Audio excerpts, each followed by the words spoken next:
At my wrist before I could pull away. Not rough, but firm, the way someone reaches for something they're afraid will disappear. He was an older man, maybe late 60s, silver-haired, wearing a blazer with a small Legion pin on the lapel. I had never seen him before in my life. We were standing in the middle of the Royal Canadian Legion Hall in Oakville, surrounded by people holding glasses of white wine and talking too loudly, and this stranger had gone completely still while staring at my wrist. "Where did you get that?" he whispered. I looked down at the bracelet. My grandmother's bracelet, the one I had put on that morning without thinking much about it, the same way I had every day for the past 3 weeks. "It was my grandmother's," I said. He let go of my arm slowly. His face had gone the color of old paper. "What was her name?" he asked. I told him. He closed his eyes. My grandmother died on a Tuesday in February, which felt right somehow. February in Ontario is the kind of month that doesn't apologize for itself. She died in the morning, before anyone had arrived, in a room at the long-term care facility in Burlington, where she had lived for the last 4 years. The nurse called my mother. My mother called me. I was the one who drove over. Her name was Cecily. Cecily Ann Morrow, born 1941 in a small town outside Halifax. She had been a bookkeeper for most of her working life, or so I'd always been told. She was quiet. She made excellent butter tarts. She kept her hair pinned back even when she was sick, because she said a woman who let herself go was a woman who had given up, and she had not given up. She had given up on very little, actually, except maybe on my parents.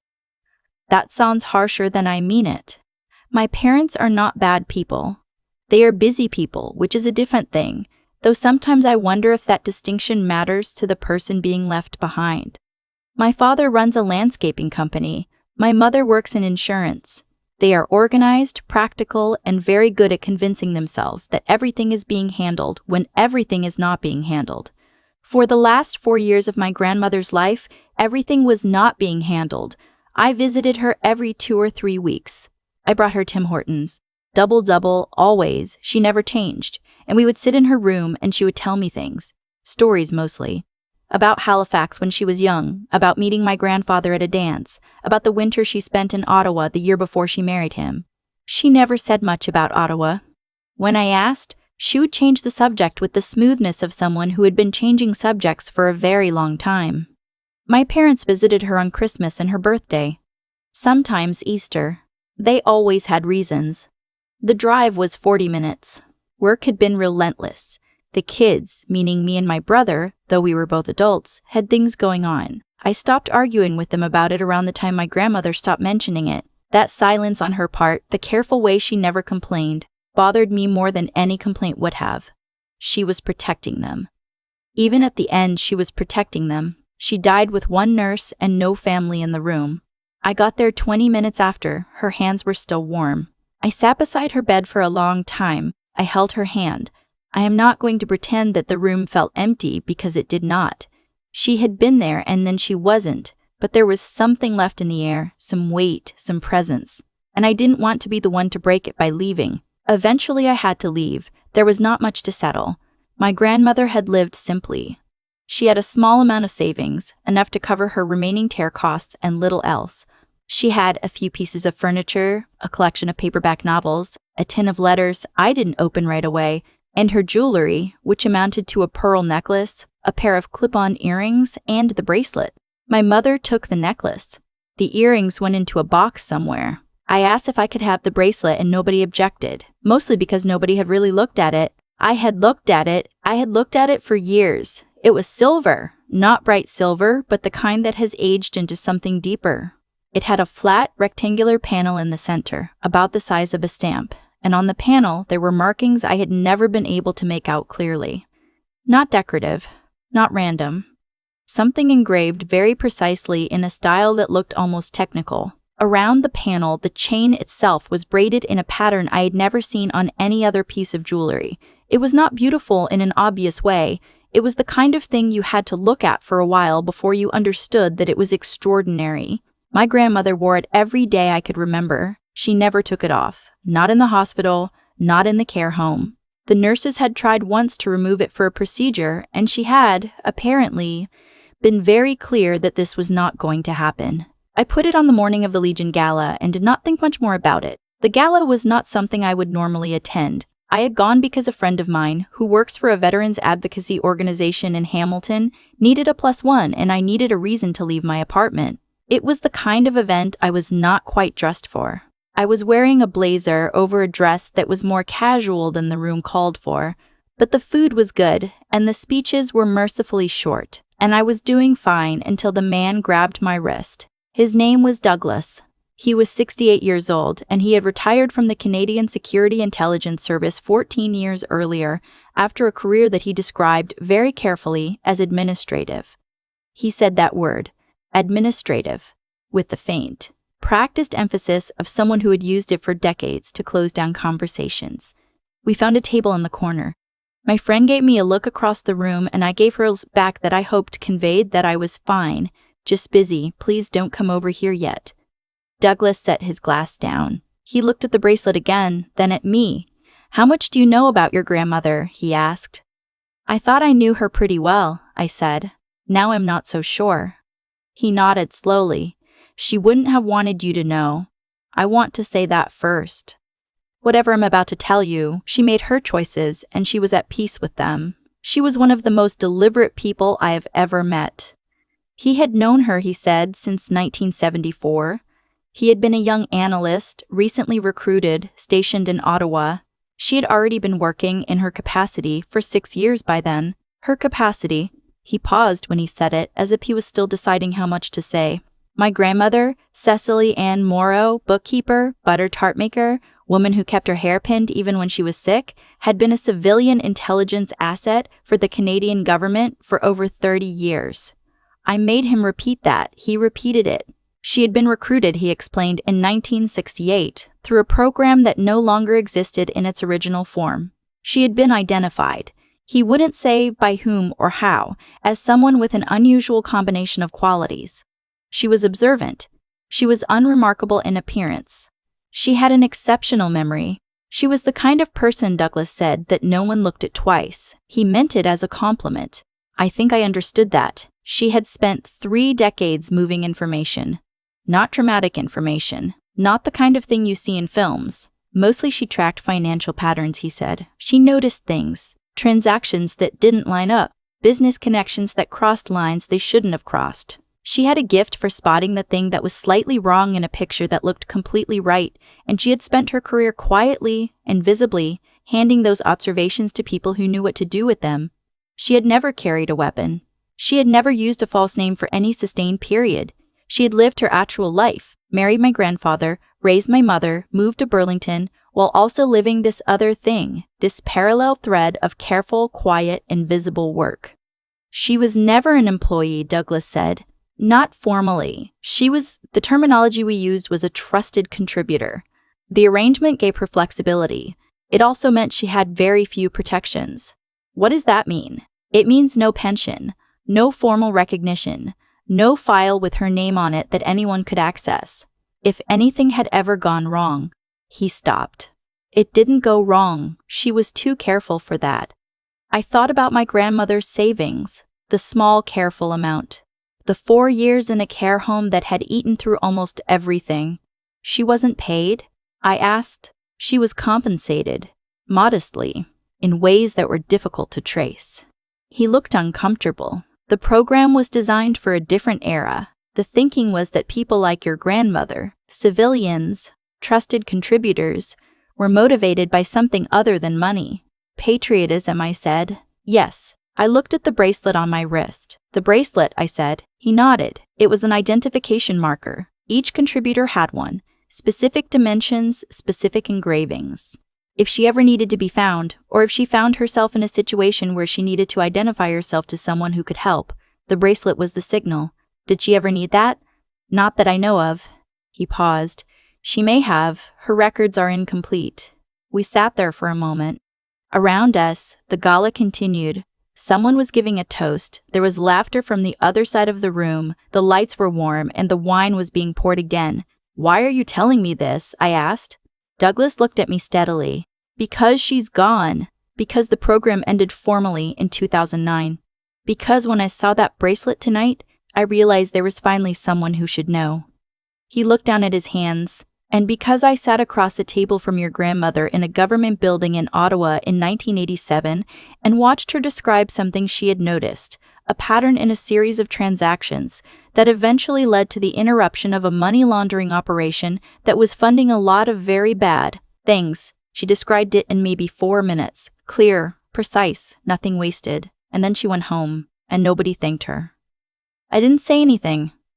Nobody thanked her. I didn't say anything. Nobody thanked her, he said again, quieter.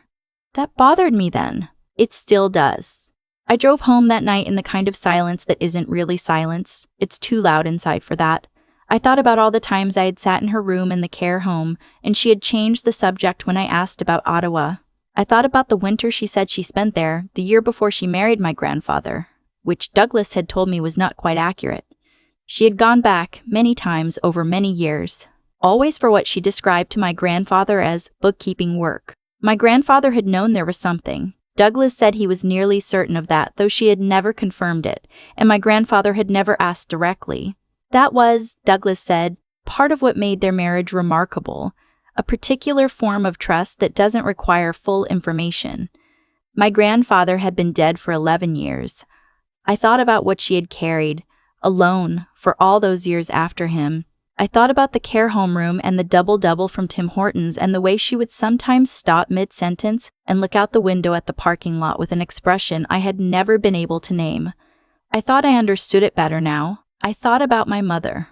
I did not tell my mother right away. I needed time to understand it myself first, to sit with it, to make sure I could explain it without my voice doing something I didn't want it to do.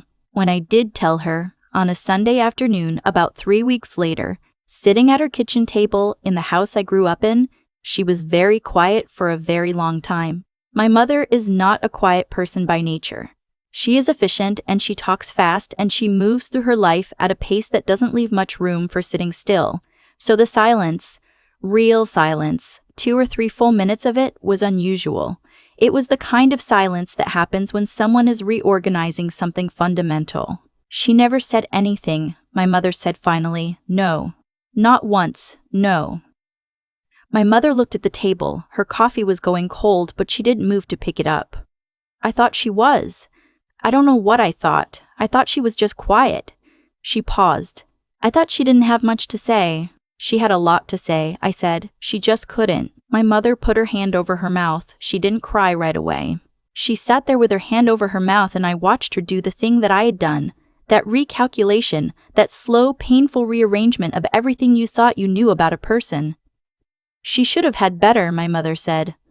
At the end, she should have had more than what we gave her. Yes, I said. She should have. I said it gently, not to punish her, but because it was true and because my grandmother would not have said it herself and someone needed to.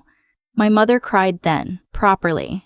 The kind of crying that comes from somewhere deep and old, not just grief but guilt and love all tangled up together in a way that doesn't untangle cleanly. I put my arm around her and we sat there at the kitchen table for a long time. My father came in from the garage and saw us and didn't ask questions. He just quietly made a fresh pot of coffee. That was one of the ways he showed up, when he showed up. And that afternoon, I was grateful for it.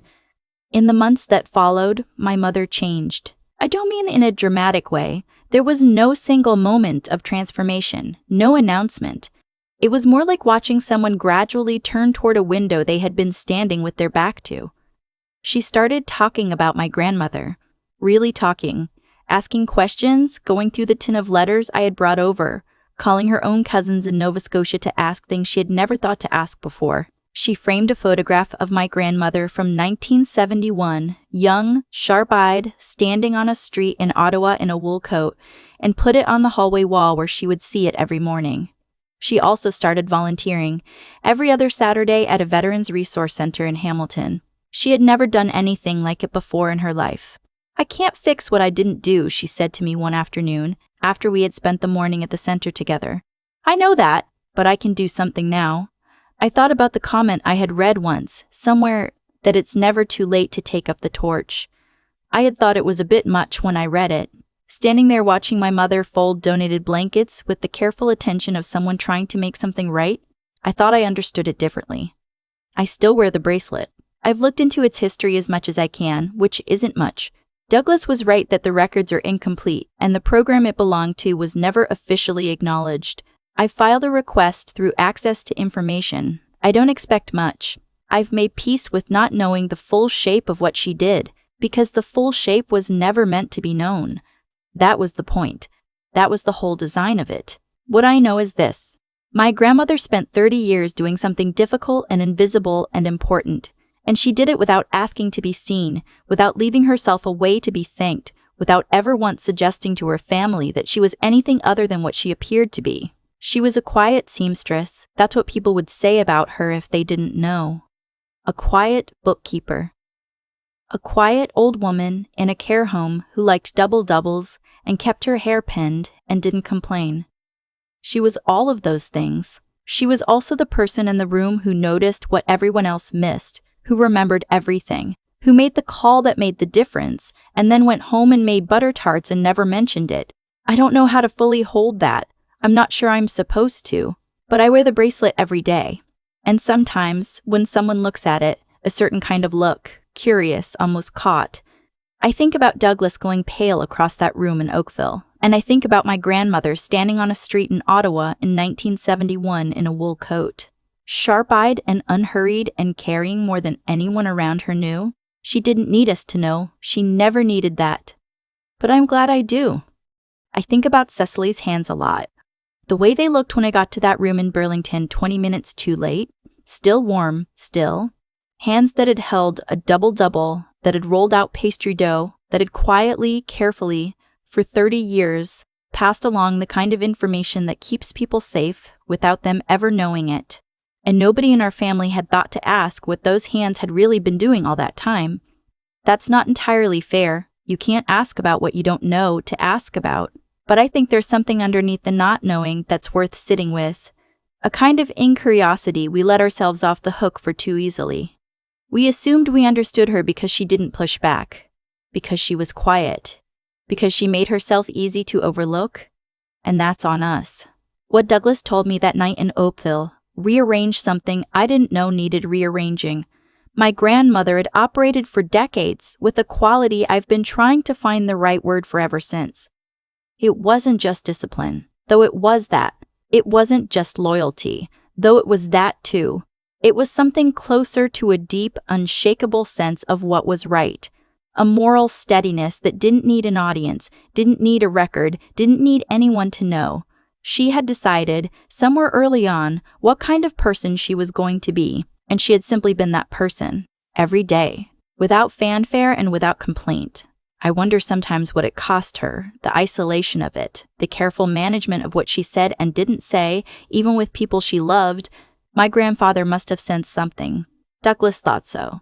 But he had loved her in the way that trusts without requiring full information. That's its own kind of steadiness. And she had carried his absence and the weight of the secret and the indignity of those last years in a care home where my parents showed up at Christmas, and she had never once unraveled. That's not passivity. That's not just being quiet. That's a form of strength that most of us will never be called upon to develop, because most of us live in circumstances that don't demand it.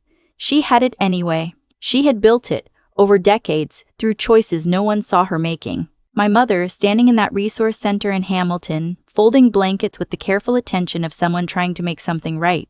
I keep coming back to that image, because what I saw in her that morning was not guilt exactly. It was the beginning of something more useful than guilt. It was her deciding at 62 to actually look, to see the people in front of her, to use whatever time was left differently. We don't get to undo what we didn't do. My grandmother is gone and the care home room is empty, and the Tuesday in February is already years behind us now. But I think Cecily would have understood my mother's slow turning toward the window. She had spent her whole life believing that what you do quietly, without recognition, still shapes the world. That the choice to act, even when no one is watching, even when it's late, even when the record will never show your name, still matters. I'm still wearing the bracelet. I don't take it off. And I've started asking more questions about the people around me who are quiet, about the ones I've been looking at without really seeing. I don't want to find out too late, again, that someone I loved was extraordinary in ways I never thought to wonder about.